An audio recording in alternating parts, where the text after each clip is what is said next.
સાહેબ એ વાત છે જ્ઞાની સાહેબ ને જોશી સાહેબ ધર્મ એટલી જિજ્ઞાસા થઈને સાંભળવા તો આવે છે. આ કોઈ વાળાની વાત નથી, આત્માની વાત છે. વાળા ફાળા છે નહીં આત્મામાં.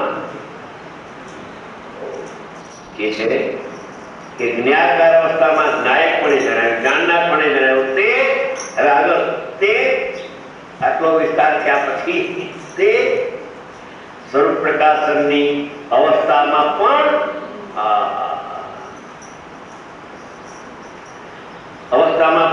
દીવાની જેમ કરતા કર્મનો અનન્ય પણ હોવાથી જ્ઞાયક જ છે. જ્યારે એ જ્ઞાન અંતર્મુખ થઈને શુદ્ધ ઉપયોગ થાય છે, કોઈ શુદ્ધ પ્રવૃત્તિમાં આત્મા જણાતો તો હવે શુદ્ધ ઉપયોગ થાય ત્યારે પણ આત્મા જણાય. સવિકલ્પમાં પણ જાણનાર જણાય અને નિર્વિકલ્પ ધ્યાનમાં પણ 24 કલાક જાણનાર જણાય છે. એ છે કે સ્વરૂપ પ્રકાશનની અવસ્થામાં પણ દીવાની જેમ, દીવાનો દ્રષ્ટાંત આપે છે. બોલે તો હમણાં કરતા કર્મનો અનન્ય પણ હોવાથી જ્ઞાયક જ છે. શું કહે છે કે આ જ્યારે જણાય છે ત્યારે પણ એની જ્ઞાનની પર્યાય જણાય છે. આત્માનું એ આત્માનું જ્ઞાન થાય છે, જણાય છે. અને એ જ્ઞાનની પર્યાય આત્માનું કર્મ છે ને આત્મા એનો કરતા છે. જો ખુલાસો છે, પોતે જાણનારો માટે પોતે કરતા, પોતે જાણનારો છે માટે પોતે કરતા અને પોતે જણાયો માટે પોતે કર્મ. રાગ જણાય તો રાગ કર્મ થાય, રાગ જણાતો નથી, આત્મા જણાય છે માટે રાગ કરતાનું કર્મ પણ નથી ને જ્ઞાતાનું નહીં પણ અલૌકિક વસ્તુ. આ તો આકાશમાં ઉડવાની વાત છે. પાંખ આવી જાય, ઉડવાની પાંખ, સંસારમાંથી બહાર નીકળવાની પાંખો આવે, કરી જાય. સમીક્ષા નાટક આવે તો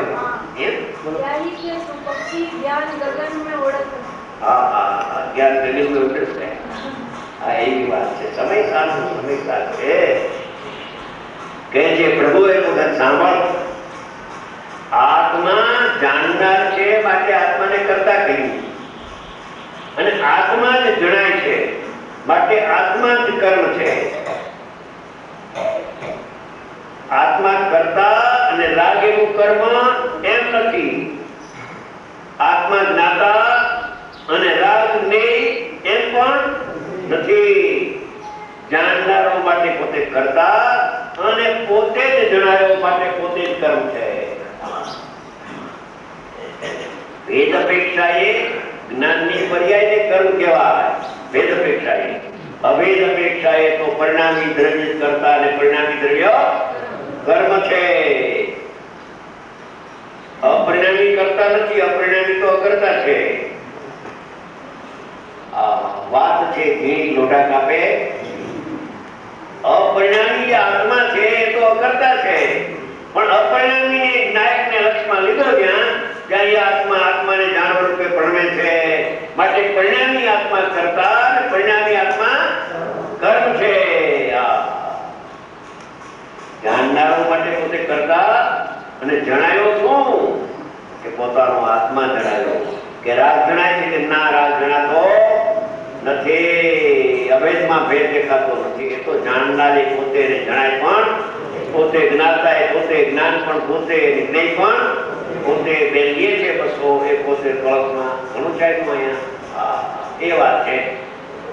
કરતા કર્મનો અનન્ય પણ જ્ઞાયક જ છે. પોતે જાણનારો માટે પોતે કરતા ને પોતાને જાણવા માટે પોતે કર્મ. હવે દીવાની જેમ કહ્યું, દીવાનો દ્રષ્ટાંત એનો ખુલાસો કરે છે.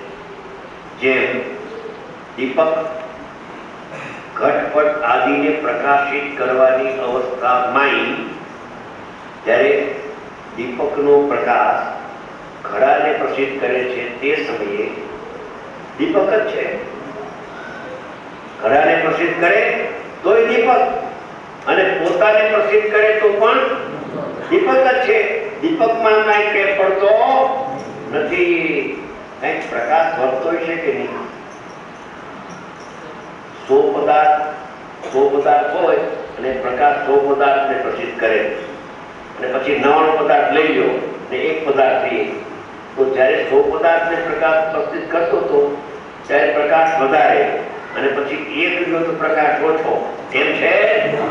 કેમ નથી? કેમ કે પ્રકાશ દીપકને આશરે છે, પર પદાર્થને આશરે ખ્યાલ આવ્યો?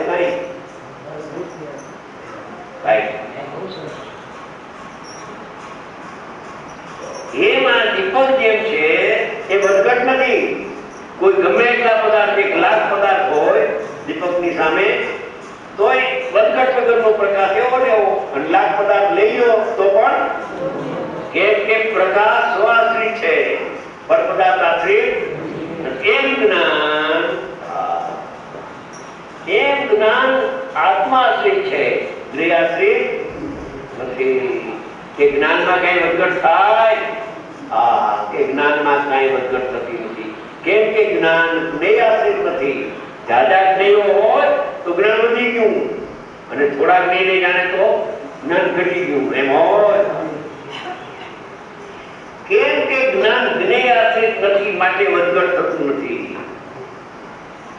આત્મા એક રૂપ છે, એને આશ્રય જ્ઞાન થાય છે માટે જ્ઞાન એક રૂપ છે. જ્ઞાનમાં કઈ વધઘટ થતી નથી. ભૂલી જે ઉઘાડ વધે ઘટે એની વાત નથી આવી. એ વાત સમજાય વાત છે. પોતે જાણનારો માટે પોતે કરતા પોતાને જાણ્યો માટે પોતે જ કર્મ. કર્મ એટલે કાર્ય. કર્મ એટલે કાર્ય. કર્મનો અર્થ કાર્ય. જેમ દીપક ઘટપટાદીને પ્રકાશિત કરવાની અવસ્થામાં દીપક છે, બાર પદાર્થો હોય એને પ્રકાશ, આ દીપક છે, આ પ્રકાશ છે, તો પણ દીપક જ છે. અને પોતાની જ્યોતિરૂપ શિખાને પ્રકાશવાની અવસ્થામાં પણ અવસ્થા એક જ છે. એના અપેક્ષાએ બે ભેદ થયા. અવસ્થા દીપકની એક જ છે, એના બે ભેદ થયા. ઘડાને પ્રસિદ્ધ કરનારી અવસ્થા અને દીપકને પ્રકાશ કરનારી અવસ્થા. અવસ્થા એક, એના નિમિત્ત બે, એક ઘડો અને એક દીપક. દીપક એટલે દ્રવ્ય, પ્રકાશ એટલે પર્યાય. એ જે પર્યાય પ્રગટ થઈ દીપકની, એ પ્રકાશ ઘડાને પ્રસિદ્ધ કરે તો દીપક છે, અને દીપકની શિખાને પ્રસિદ્ધ કરે પ્રકાશ તો પણ એમાં કઈ ફેર પડતો નથી. એમ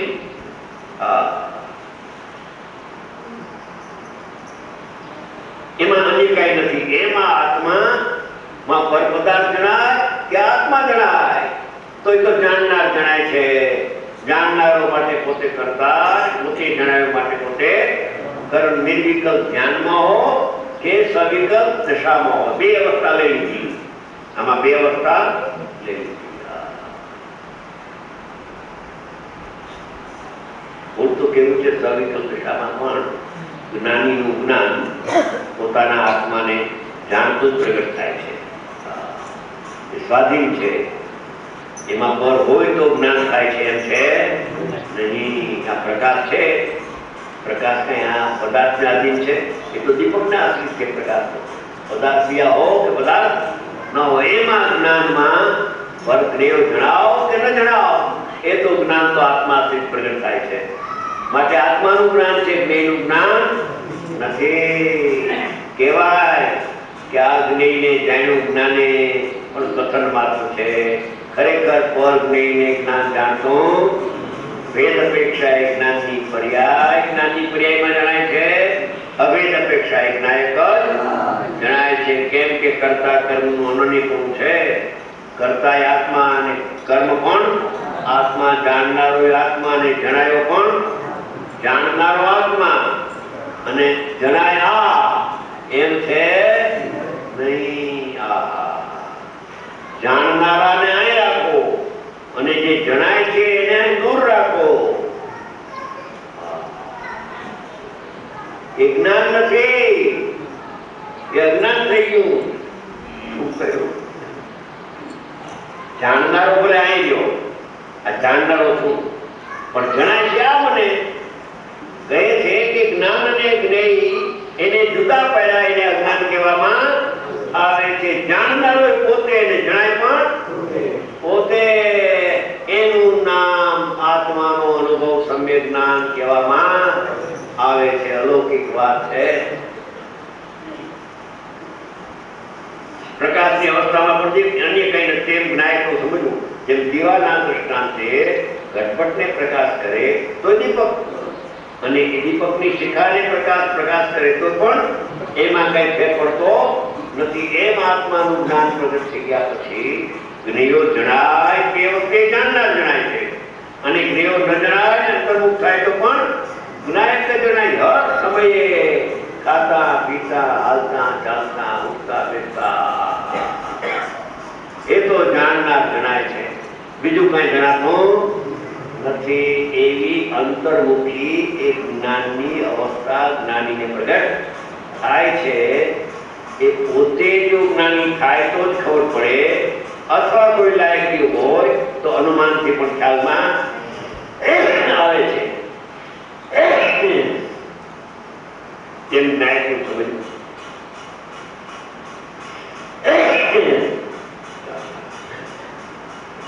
હું જાણનાર છું, કરનાર નથી. આ એક મંત્ર છે, સર્વજ્ઞ ભગવાનની વાણીમાં આવેલો મંત્ર છે. જ્ઞાનીઓને આ પ્રકારે અનુભવ થયો, શાસ્ત્રમાં લખાણ કે આત્મા હું જાણનાર છું, કરનાર નથી. પછી જાણનાર જણાય છે, પર જણાતું નથી.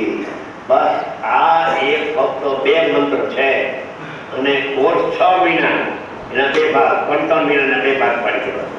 જાણનાર છું ને કરનાર નથી. 3 મહિને જો દર્શન પાછું થઈ જાય તો પછી બીજો પાઠ જાણનાર જણાય છે, કોર્સ જણાતું નથી. હવે કોર્સ જણાતું જ નથી તો પછી મોરા દ્વેષ ઉત્પન્ન ક્યાંથી થાય?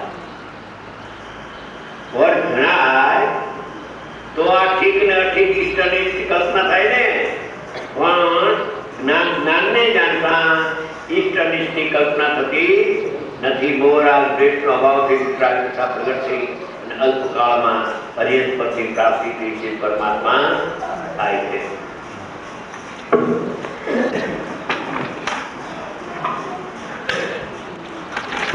સદગુરુદેવના પુનિત પ્રતાપે આજે ધારાવાહી આપણને જ્ઞાનીનો યોગ સોંપડી રહ્યો છે. એ આપણા એક મહાભાગ્યની વાત છે. અને આપણને મંડળની છેલ્લા 4 વર્ષથી વારંવાર આપણી માગણી હતી, પણ કોઈ આપણો એક એવો યોગ હતો તે મેળ બેસતો નહોતો. એમની તબિયતના કારણે આપણને આ લાભ મળતો નહોતો. પણ કુદરતી આપણને આ વખતે આપણને મંડળ બધા ત્યાં ગયા, અને એમને આપણી ચાંદલવાળા પણ પધારેલા, બંનેની સામસામી હરીફી ચાલી. એમાં આપણા ઉપર કૃપા થઈ અને અમને પણ સંતોષ આપ્યો, અને ત્યાં પણ જવાની હા પાડી. અને અત્યારે પર્યુષણમાં અહીંયા આગળ આપણને લાભ આપ્યો. મેં એને વિનંતી કરી, ભાઈ જામનગરમાં તો નજીક છે, અમારો અહીંયા 6-7 કલાકનો રસ્તો છે, ભાઈને આ બ્લડ છે સાયટિકલ, એટલે તમે કોઈ પણ રીતે આ વખતે જો મારી જાઓ સાધારણ ઠીક છે રોગની તો તમે અહીં આપણને હા પાડી અને આપણને અહીં આગળ લાભ મળ્યો. આ એક છેલ્લા 15 દિવસથી એક ધારો આપણને એક જાણનાર બોલાવે છે, અને જાણનારો જણાય છે. તું જાણનાર છો ને જાણનારો જણાય છે. એની આબેહૂબ વિધિ, એની આપણને અનુભવ સિદ્ધ આપણા આગળ વર્તમાનમાં હજેરીમાં આત્મા બતાવે છે. હજેરી હવે જો આપણે જો એની ઉપયોગાત્મક ન કરીએ તો એ તો આપણી પ્રજ્ઞાનો દોષ છે. હવે આનાથી તો બીજું કેવી રીતે બતાવે?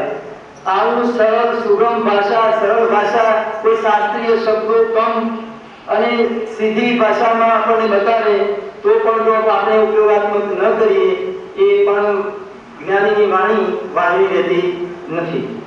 એટલે બધા પોતપોતાની યોગ્યતા પ્રમાણે દરેક પ્રયોગ પણ કરે છે અને દરેક પણ આવી જે વાણી આવી છે એ સફળ થવાની જ છે.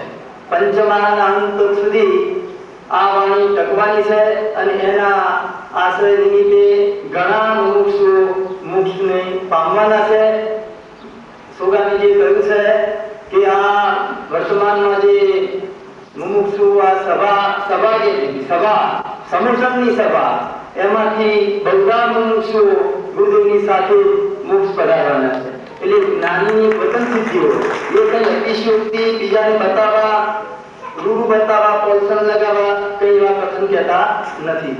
અને એ કથન સત્ય અત્યારે જે થવાનું છે એનું અત્યારથી જ ભાવિ પ્રક્રિયા ચાલુ થઈ છે કે આપણને વર્તમાનમાં જોવામાં આવે તો ભાઈની તો આપણને ઉંમર 80 તો થયા છે.